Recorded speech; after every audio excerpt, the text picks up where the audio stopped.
بيبدأ الفيلم بجريمة قتل بشعة في مدينة نايت ميوت بولاية ألاسكا، الولاية التي لا تغيب عنها الشمس طول فترة الصيف. الضحية فتاة مراهقة عندها 17 سنة واسمها كاي كونيل. الجريمة بتهز المدينة كلها لأنهم مش متعودين على النوع ده من الجرائم، وعلشان كده الشرطة المحلية استعانت بمحققين من ولاية لوس أنجلوس على أساس إن عندهم خبرة أكتر في النوع ده من الجرائم. المحقق ويل دورمر اللي بيقوم بدوره النجم العالمي الباتشينو، ومعاه المحقق إيك هارت. بعد ما الطيارة بتوصل، المحققة إيلي بور من الشرطة المحلية بتروح تستقبلهم. كانت معجبة جدا بالمحقق دورمر وعارفة كل القضايا والجرائم اللي كانت شاغلة الرأي العام وقدر يحلها ببراعة. مأمور الاسم تشارلي كان يعرفهم كويس ورحب بيهم، وقال لهم إن الشؤون الداخلية كانت بعتاله رسالة إنه يراقب تحركات دورمر وإيك هارت، لكن المأمور رمى الرسالة لأنه واثق في نزاهتهم. المحققين اللي في الاسم ما كانوش مرحبين بيهم قوي لأنهم مش عاوزين حد غريب يجي يمسك القضية بتاعتهم. وروا لدورمر تقرير التشريح بتاع الجثة، لكنه طلب إنه يعاين الجثة بنفسه. الجريمة تمت نتيجة ضرب عنيف أدى للقتل. لاحظ إن القاتل غسل شعر الضحية بعد ما قتلها وعمل لها ميك اب وقصلها ضوافرها، وشافوا كدمات قديمة على جسمها، واستنتج إن القاتل كان يعرفها لأنه بعد ما قتلها عملها بلطف ومحاولش يشوه جثتها، لكنها بداية القاتل مهووس ممكن يعمل المزيد من الجرائم ولازم يوقفه. راحوا منزل كاي الضحية، وعرف إنها كانت في حفلة مع أصدقائها واتخانقت مع حبيبها راندي وسابت الحفلة ومشيت، وشاف صورتها مقطوعة. دور في سلة القمامة ولقى نص الصورة التاني، كانت صورة بنت اسمها تانيا أعز أصدقاء كاي، وواضح إن حصل خلاف بينهم وكاي قطعت الصورة اللي بتجمعهم مع بعض. شاف هدومها ولقى عندها فساتين غالية ما يقدرش راندي صديقها إنه يشتريها لها، وما عندهمش حد غني في العيلة يقدر يشتري لها الحاجات دي. دورمر قرر إنه يروح يقابل صديقها راندي في المدرسة، لكن عرف إن الساعة 10 بالليل رغم إن الشمس طالعة. روح هو وإيك هارت الفندق، ومن اللحظة الأولى بنكتشف إن في خلافات بين الاتنين، لأن في تحقيق داخلي في شرطة لوس أنجلوس وبيركز على مخالفات دورمر، وإيك هارت كان جاهز يشهد ضد زميله مقابل الحصانة من أي لوم أو عقوبة. دورمر قال له إن الشؤون الداخلية بتحاول تورطك وبتعمل دعاية لنفسها. إيك هارت قال له أنت شرطي شريف، خايف من إيه؟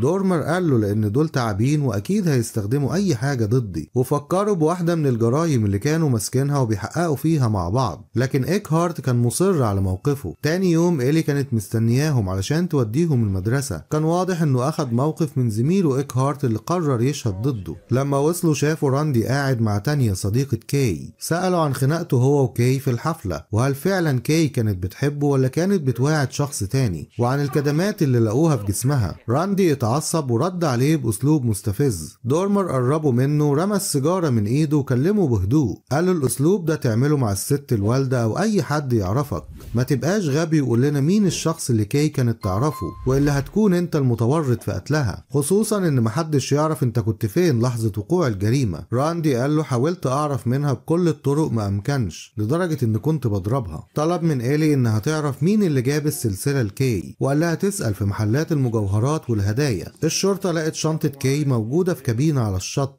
دورمر فتشها ولقى فيها مجموعة من الكتب ويومياتها. كانوا هيحطوا الكتب في الأدلة، لكن دورمر كانت عنده خطة علشان يستدرج القاتل ويعرف شخصيته. طلب من إيلي إنها تعمل نشرة في كل القنوات الإذاعية بتقول إن الشرطة بتدور على شنطة كاي اللي كانت معاها لما سابت الحفلة، وطلب منها إن النشرة دي تتذاع باستمرار. رجعوا الكتب للشنطة تاني علشان هيرجعوها للكابينة ويستنوا وصول القاتل. بص لزميله إيك هارت وقال للمأمور إنه خايف أحسن رجال الشرطة الداخلية يتهموه إنه زرع دليل إدانة ضد المتهم. لما إيك هارت قال له أكيد مش هيعملوا كده، رد عليه بعصبية وقال له أنت إيه اللي دخلك في الكلام؟ المأمور طمنه وقال له في بنت اتقتلت بوحشية، ومهمتك كظابط شرطة إنك تقبض على القاتل أيا كانت الطريقة. نصبوا الفخ للقاتل وفضلوا مستنيين لحد ما شافوا شخص رايح ناحية الكابينة، ولما حس بوجودهم جري ودخل الكابينة. دخلوا وراه لكن ما لقيوش حد موجود. دورمر شاف فتحة في الكوخ من تحت، نزل من الفتحة لقى نفسه جوه كهف، ولما خرج اتقابل بعاصفة من الضباب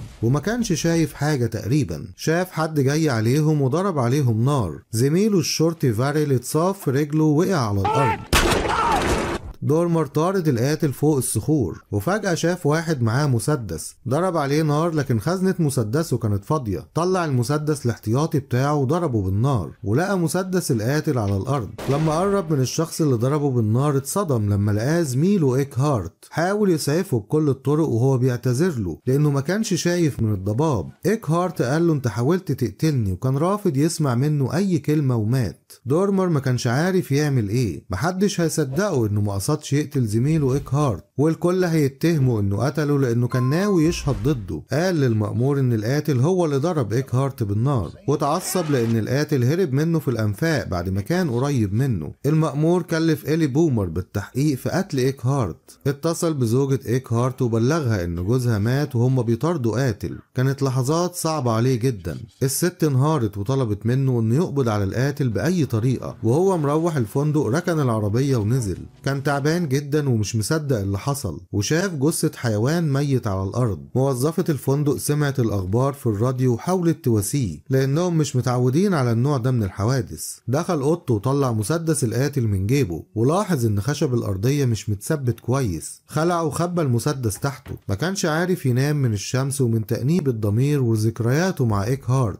وتفكيره في القضية اللي كان جاي أساسا علشان يحلها. إلي بدأت تحقق في حادثة قتل إيكهارت، وطلبت من دورمر انه يحدد لها مكانه. لما سمع صوت الرصاصة حدد لها مكانه وسألها عن نوع الرصاصة اللي جت في رجل زميلهم فارل. قالت له انهم لسه ما يعرفوش نوعها، لكن اكيد هنعرف نوعها بعد تشريح جثة المحقق إيكهارت، وهندور على فوارغ الطلقات في مكان الحادث. زار الضابط فارل في المستشفى وعرف ان الرصاصة اخترقت رجله وضاعت بين الصخور، واتأكد انه ما شافش اي حاجة من اللي حصلت. إلي راحت مكان الحادث وعملوا تصور للي حصل، وفي نفس الوقت مجموعة من رجال الشرطة والمتطوعين بدأوا يدوروا على أي أثر للقاتل. دورمر اتهيأ له إنه شاف زميله إيكهارت بين الناس اللي بتدور على القاتل وكان بيبصله. إلي لقت فارغ الطلقة اللي اتضربت على فارل وكانت من عيار 38، وهيقارنوها بالرصاصة اللي هيطلعوها من جثة إيكهارت. عرف إن أمره ممكن يتكشف. جاله اتصال من إدارة الشؤون الداخلية، واللي كان بيكلمه كان بيلمح له إنه شاكك فيه. دورمر هزقه وقفل السكة في وشه. طلع مسدس القاتل من تحت البلاط وحطه في جيبه، وراح نفس المكان اللي شاف فيه الحيوان الميت وضرب عليه نار. وبعد كده خرج الرصاصة واخدها معاه. راح مصلحة الطب الشرعي وشاف زميله إيكهارت واستلم الرصاصة اللي خرجوها من جثته. سأل الدكتورة عن نوع الرصاصة، قالت له انها ما تعرفش غير انواع بنادق الصيد. وبعد كده بدل الرصاصة اللي خرجوها من جثة إيكهارت بالرصاصة اللي خرجها من جثة الحيوان علشان يبقى اللي اطلق النار على فارل هو نفسه اللي قتل زميله. راح القسم وسلمهم الرصاصة وقال للضابط انه عايز يعرف نوعها بأسرع وقت. كان تعبان وتايه من قلة النوم ومن عذاب الضمير. إلي فوقته لما ندهت عليه وقالت له انها خلصت تقريرها عن اللي حصل وطلبت منه يوقع على التقرير. اداها نصيحة وقال لها طالما اسمك موجود على التقرير يبقى لازم تتأكدي ان كل معلوماتك صحيحة. حاول يقفل الستاير بكل الطرق علشان ما تدخلوش نور علشان يعرف ينام،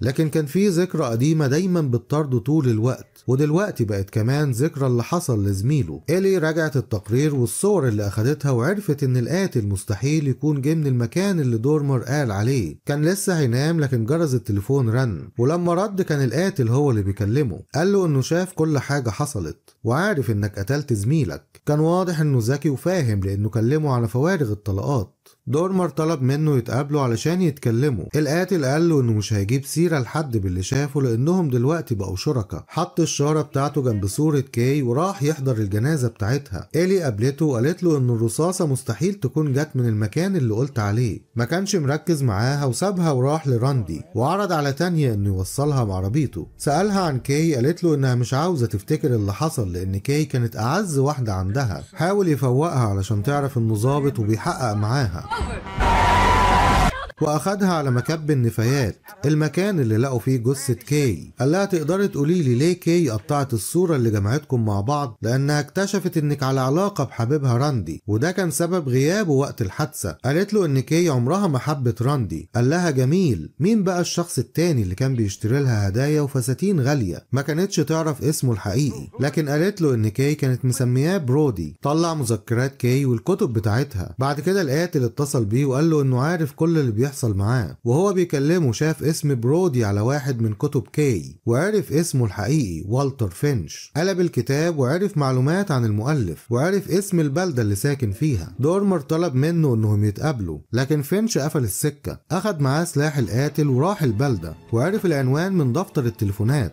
خبط على الباب لكن محدش رد. فتح الباب بطريقته وادى الكلاب اكل ولقى ورقة كان حاططها فينش في عقب الباب وقعت. دخل الشقة وشاف صورته والمكتبة اللي عنده. كان بيقوم بدور نجم الكوميديا الرائع روبن ويليامز وعرف انه قدام قاتل مش سهل لان عنده خيال. فينش لما شاف الورقة مش موجودة عرف ان في حد في الشقة وشك انه دورمر. طلع يجري ودورمر جري وراه لكن اختفى وشافه مرة تانية وطارده لحد ما وصل عند المينا. وقدر فينش يعدل الشط التاني وهو بيجري على الشجر العايم على وش المية. دورمر حاول يقلده لكن وقع في المية ومعرفش يطلع وكان هيموت لحد ما لقى سلم الرصيف وطلع على المرسى. فينش بص عليه من بعيد ومشي. رجع دورمر تاني لبيت فينش ومعاه المسدس. فينش اتصل بيه وطلب منه انه يتكلم معاه وقال له ان مفيش اي دليل ضده ووافق انه يقابله. دورمر خبى المسدس في فتحة التكييف ومشي. راح القسم بعد ما غير هدومه وقالوا له ان تقرير المعمل الجنائي وصل وان الرصاصة اللي مات بيها إيكهارت من مسدس عيار 38.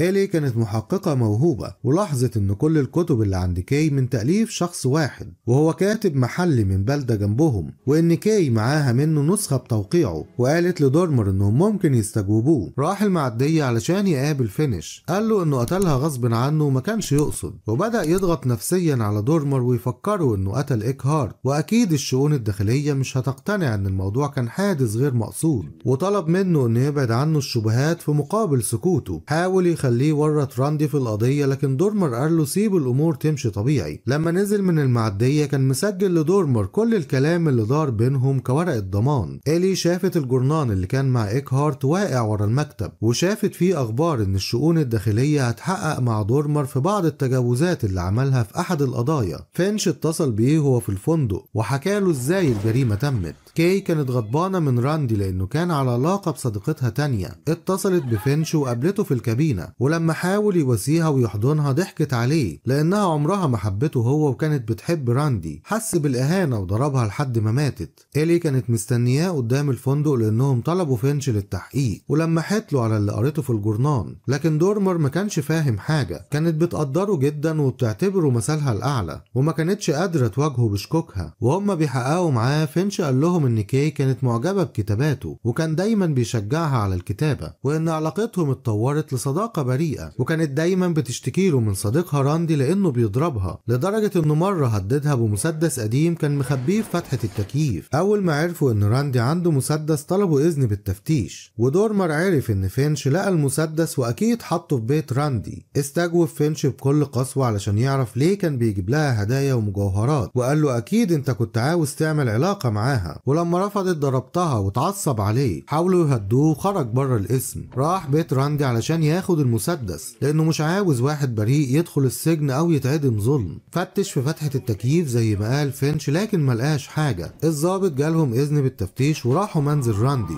دورمر فتش في كل مكان ولما سمع الشرطة جت استخبى منهم. فتشوا في كل مكان لحد ما لقوا المسدس. دخل عليهم وكأنه جاي من بره وشاف المسدس ولما راندي بيوصل بيقبضوا عليه. إلي شكت ان في حاجة مش مظبوطة وممكن يكون فينش هو اللي قتلها لانها مرضيتش تعمل معاه علاقة وراحت عند الكابينة علشان تعاين تاني. دورمر قال لهم ان راندي بريء لانه في الوقت ده كان مع تانية وهي بتفتش شافت فارغ طلقة رصاص من عيار 9 مللي. راح قابل فينش واخد منه الشريط وهدده اذا كان عنده نسخة تانية. دورمر ما كانش قادر يتحمل وقال لفينش انه هيعترف بكل حاجة. فينش قال له ما تضيعش نفسك. القاتل دخل السجن وانت حليت لغز القضية وكلنا كسبنا. إلي روحت البيت وفتحت الملف اللي عاملاه عن كل قضايا دورمر من الصحافة وعرفت انه دايما بيشيل مسدس احتياطي من عيار 9 مللي وهو نفس عيار فارغ الطلقة اللي لقيتها. بعد كده راحت المطعم وهم بيحتفلوا وورتهم الرصاصة 9 مللي اللي لقيتها على الشط وقالت لهم محدش فينا معاه سلاح 9 مللي وبصت لدورمر. قال لها ان القضية اتقفلت وسابهم وراح الحمام. شكت فيه لانه محاولش يعرف ايه الحكاية مع انه دايما بيدقق في التفاصيل. وهي بتودعه اتأكدت ان معاه مسدس تاني وقالت لهم انها هتروح المنزل الصيفي بتاع فينش علشان تاخد منه خطابات كاي اللي كانت بتقوله فيهم على معاملة راندي السيئة وضربه ليها. راح الفندق علشان يلم هدومه ويمشي. موظفة الفندق حاولت تساعده وتوضب له الأوضة، ما كانش قادر يشوف النور، وبدأ يحكي لها عن واحدة من قضاياه هو وإيكهارت اللي الشؤون الداخلية بتحقق فيها، عن مجرم قتل وعذب ولد صغير وما كانش عليه أي دليل، لكن هو والناس كلها كانوا عارفين إنه هو الجاني، وعلشان كده أخد عينة من دم الولد وزرعها في شقة المتهم علشان يثبت عليه التهمة. والشؤون الداخلية اتفقت مع إيكهارت إنه يعترف لهم بكل حاجة وعملوا معاه صفقة. قالت له طالما ضميرك ارتاح بعد اللي عملته ما تفكرش في أي حاجة تانية. لبس هدومه وأخد معاه الشارة وعرف اللي المفروض يعمله. اقتحم بيت فينش لكن ملقاهوش، وعرف عنوان المنزل الصيفي بتاعه وشاف خطابات كاي. اتصل بالاسم علشان يكلم إلي. لما قالوا له إنها خرجت عرف إنها راحت لفينش. لما إلي وصلت دخلها البيت وطلع الدور التاني علشان يجيب لها الجوابات، وتعمد إنه يفتح درج من الأدراج علشان إلي تشوف الفستان اللي كانت كاي لابساه يوم ما اتقتلت. مسكت مسدسها وهي بتتدور ضربها واغمى عليها. كان فعلا زي ما قال دورمر عنه ان جريمة كاي هي البداية القاتل مهووس، لكن فينش حاول يراوغ لحد ما اشتبكوا مع بعض. إلي لما سمعت صوت ضرب النار خرجت من الشباك ولحقت دورمر قبل فينش ما يقتله وهرب بره البيت. قالت لدورمر انت مقبوض عليك لانك قتلت المحقق إيكهارت. قال لها انه مبقاش عارف اذا كان قتله عن عمد ولا كانت حادثه. فينش راح كابينه على البحر وبدا يضرب نار من بندقيته على إلي ودورمر علشان يخلص عليهم. دورمر نزل من تحت البيت وفضل ماشي لحد ما وصل لفينش، هجم عليه وفضلوا يضربوا بعض تاني لحد ما فينش لقى مسدس دورمر وضربوا بيه، ودورمر لقى بندقية فينش وضربوا بيها. كل واحد موت التاني بالسلاح بتاعه. خرج دورمر ووقع على الأرض. إلي حاولت تساعده وطلعت الرصاصة ال9 مللي اللي معاها علشان ترميها لأنها متأكدة إن دورمر ما قصدش يقتل إيكهارت، لكن دورمر منعها وقال لها اوعي تضل طريقك وتخلفي ضميرك، خلي الحقيقة تبان وسيبيني أنام. وبيموت وهو ضميره مرتاح إنه أخيرا اختار الصح. واحتفظت إلي بالرصاصة وعملت بنصيحته زي ما كانت بتعمل دايما. لو الفيلم عجبك ياريت تدعمنا بلايك واشتراك في القناة عشان يوصلك كل جديد.